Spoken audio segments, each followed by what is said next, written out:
Hello everyone! General reading po tayo, timeless. Okay? Lahat po ng mga reading ko, wala pong specific na petsa yan. Kahit na anong petsa ko pa po yan in-upload. Ang importante ay kung kailan po makarating sa inyo itong aking reading.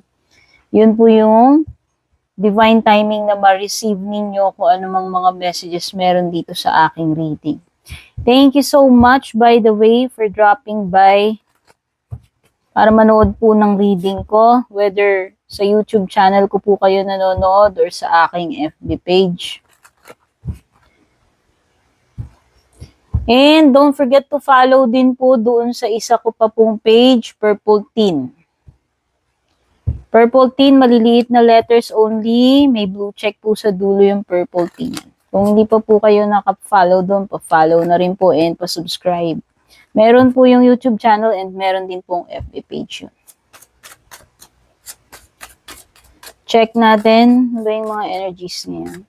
In the recent past, sa present, and then what's next or near future yung ating sisilipin. In the recent past, meron ka rito Six of Pentacles.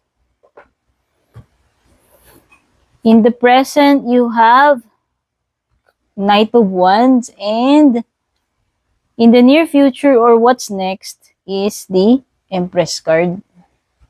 At the bottom of the deck, we have the Devil. This is the area ng unexpected, no? Or background energy. So, in the recent past, nakikita ko dito na parang nagkaroon, ewan ko, nung nakita ko to parang na-feel ko nagkaroon ng trade-off eh. Nagkaroon ng agreement, nagkaroon ng pag-uusap, nagkaroon ng pag-uusap or pagkakasundo. Redundant, agreement, pagkakasundo. Parang trade-off. Parang nagkaroon ng negosasyon, no? Wherein parang nakipagkasundo, nakipag-bargain. For some of you, yung iba dito, ang ibig sabihin nito, pwedeng nagkaroon ng transaction, no? Whether itong transaction na to ay related sa pera, sa business, pero pwede rin naman siyang related sa love life. Kung sa love life to, parang nagkaroon kayo ng, sabi ko nga, parang pag-uusap, agreement ng person. No? So, check natin tungkol saan ba yun. Paki-clarify.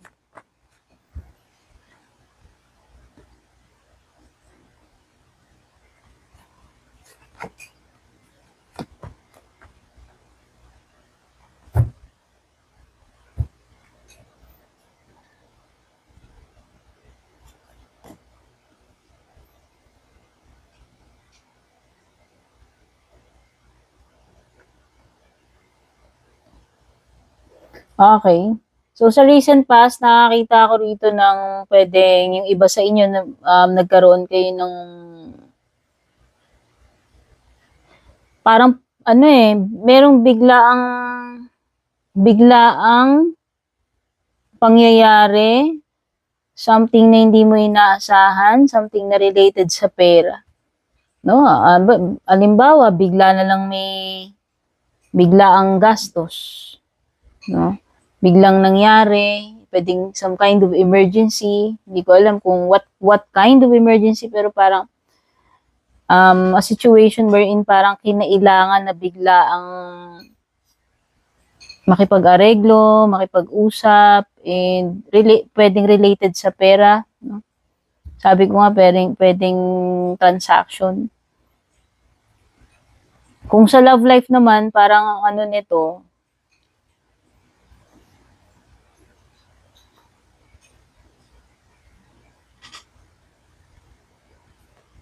the Tower kasi minsan parang nga nafe-feel ko rito. Meron biglaang May biglaan nangyari dito and hindi niyo ine-expect pareho. Okay? Is there something related sa pregnancy? Kasi may lumilitaw na Empress dito. It could be related na. Baka mamaya, hindi nyo ine-expect na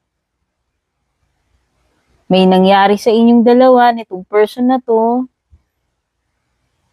and eventually will result in unwanted pregnancy. Sorry naman. Pero yun yung nafe-feel ko. Kung halimbawang related sa person, related sa love life yan. So, what's next? Nakikita ko may may pagta-travel dito, may mga bagay na kailangan asikasuhin. So, in general energy. So, doon na tayo sa general energies, no? Pwedeng may mga bagay ka na, ewan ko. Kasi nga, meron something na biglaan dito eh. Recently. Kailan lang nangyari? Recent past.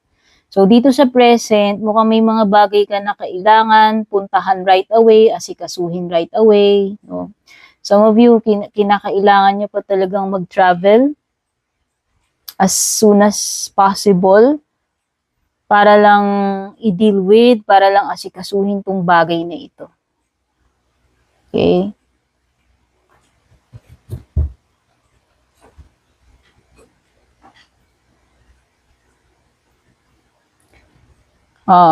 Para sa akin, this is something related doon sa transaction na nangyari in the recent past, doon sa part ng general. Wherein pwedeng may kausap ka doon, ka-deal ka, ka-transaction ka. Something related doon, something related about business partnership, or something related about work, kung about office yan, about work. Pero kung tungkol doon sa love life, nakikita ko dito sa present situation. Okay, dito sa present situation, sa love life, parang medyo magulo. May some kind of misunderstanding or disharmony. Some of you pwedeng may energy dito ng LDR connection, no? Para lang sa mga nakaka-relate kasi nakakakita ako ng mga pagta-travel dito. Yung tipo kasing para lang mapag-usapan ninyo to nung person, para lang maayos ninyo yung problem na yan, is kailangan pang mag-travel para lang mag-meet, makapag-usap, no? So, yun yung nakikita ko. May mga matters dito sa present situation, sa love life ninyo, na maaaring kailangan talaga ng kailangan mag-meet, pag-usapan ng mabuti, no? And kailangan pag-desisyonan. Magkaroon kayo ng agreement. Yun nga sa recent past pa lang nakikita ko parang may may agreement, pag-uusap, bargaining. Sabi ko nga parang may kailangang pag-usapan, i-negotiate sa isa't isa, no? In general or in love life, parang same lang naman yung energies, no, na pipick up ko. So, in the near future or what's next, ano na yung next na pwedeng mangyari, next na paparating, in the near future, you have the Empress at saka Ace of Wands.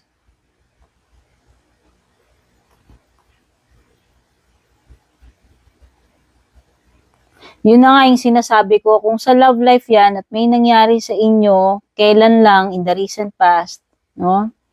Kasi nga parang meron something dito, parang merong, di ko nabanggit ba yun, parang energy na masyadong naging passionate, masyadong naging mainit, masyadong naging impulsive, masyadong naging excited or may mga sparks kasi dito no? So, pwedeng nadala sa excitement. And ang nakikita ko in the near future, pwedeng mabuo ito pwedeng mauwi sa pregnancy. Sabi ko nga, most likely, unwanted pregnancy. Kung may mga bagay naman dito na hindi pinagplanuhan. Kaya nga dito sa present ninyo, sa love life, parang nakikita ko, dito pa lang parang hindi na kayo nagkakasundo about something. And which is yun yung pwedeng main issue ninyo sa ngayon kung about love life yan dito sa present. Yun yung sabi ko nga na kailangan i-negotiate mo, pag-usapan ninyo, magkaroon kayo ng agreement. Something to clarify, and this is something na major na hindi lang ikaw kasi yung magde-decide dito eh. No, sa present. So, back dito sa iyong near future, yun nga yung pinag-uusapan natin. Kumbaga, nire-recap ko lang. Ayan kasi eh,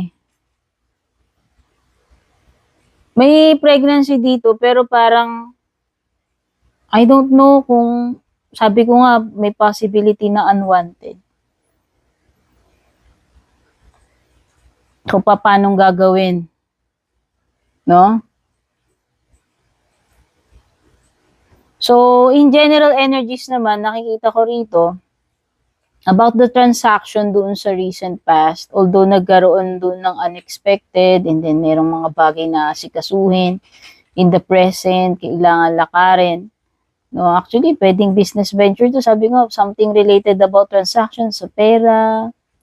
Maganda to. Actually, kung ito ay related sa pera, sa career, sa business, mukhang maganda yung magiging result nito in the near future. Mukhang this is, something na magbe-benefit ka, something na magbubunga ng maganda para sa iyo, no? Kasi merong abundance dito. May positive results with the Empress.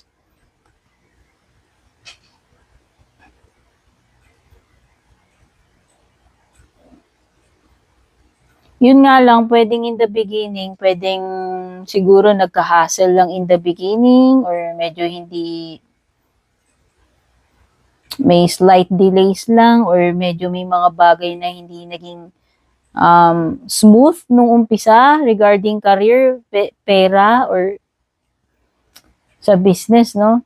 Pero eventually, nakikita ko this will lead to, something beneficial for you. This will lead to good results. Okay, Empress yan. Remember, it's abundance card.